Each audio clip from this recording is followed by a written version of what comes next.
कड़कती धूप, जलते हुए पेड़, हर तरफ सूखी जमीन। जंगल का हर जीव पानी की तलाश में भटक रहा था। उन्हीं में से एक था एक विशाल हाथी। उसकी सूंड सूखी जमीन पर बार बार रगड़ खा रही थी।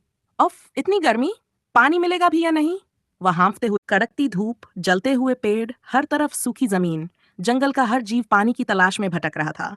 उन्हीं में से एक था एक विशाल हाथी। उसकी सूंड सूखी जमीन पर बार बार रगड़ खा रही थी। उफ, इतनी गर्मी! पानी मिलेगा भी या नहीं? वह हाँफते हुए बड़बड़ाया। वह धीरे धीरे आगे बढ़। अचानक उसकी भारी टांगें जमीन में धंसने लगीं। अरे, ये क्या? हाथी चौंक गया। उसने भागने की कोशिश की, लेकिन वह तो दलदल में फंस चुका था। बचाओ, कोई तो मेरी मदद घाड़ा।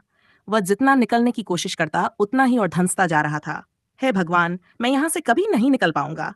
उसकी आंखों में डर था। पास ही की झाड़ियों में बैठा एक छोटा खरगोश ये सब देख रहा था। उसकी आंखें चौड़ी हो गई। हे राम, हाथी भाई तो मुसीबत में है। अगर जल्दी कुछ नहीं किया तो। खरगोश घबरा गया, लेकिन उसने खुद को संभाला। नहीं, मुझे कुछ करना होगा अभी। वह बिजली जंगल के दूसरे जानवरों के पास दौड़ा। अरे जल्दी आओ सब, बहुत बड़ी मुसीबत है। वह हाँफते हुए चिल्लाया। हे बंदर, भालू और कुछ पक्षी चौकन्ने हो गए। क्या हुआ खरगोश भाया? इतना घबरा क्यों रहे हो? बंदर ने पेड़ से झांकते हुए पूछा। हाथी भाई दलदल में फंस गए हैं। अगर जल्दी कुछ नहीं किया तो वो डूब जाएंगे। खरगोश की आवाज कांप रही थी। ये सुनते ही भालू जोर से गरजा। तो फिर सोच क्या रहे हो? चलो हाथी भाई को बचाते हैं। अब जानवर मिलकर दौड़े और पास के पेड़ों की मजबूत लताएं और टहनियां इकट्ठा की। उन्होंने जल्दी से एक मजबूत रस्सी बनाई। जल्दी करो, हाथी भाई के पास ज्यादा समय नहीं है।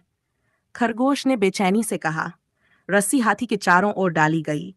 हाथी भाई, पूरी ताकत लगाना। एक, दो, तीन, जोर लगाओ। हाथी ने पूरी ताकत से खींचा। सभी जानवर अपनी पूरी ताकत लगा रहे थे। थोड़ा और, बस थोड़ा और फिर धपदार झटके के साथ दलदल से बाहर आ गया। वह हाँफते हुए जमीन पर गिर पड़ा, लेकिन उसकी आंखों में राहत थी। उसने चारों तरफ देखा और फिर मुस्कुराया। बच गया? खरगोश ने हंसते हुए कहा। हाँ हाथी भाई, आप बच गए। हाथी की आंखों में आंसू थे। अगर तुम सब ना होते तो मैं तो डूब ही जाता। सच में धन्यवाद दोस्तों।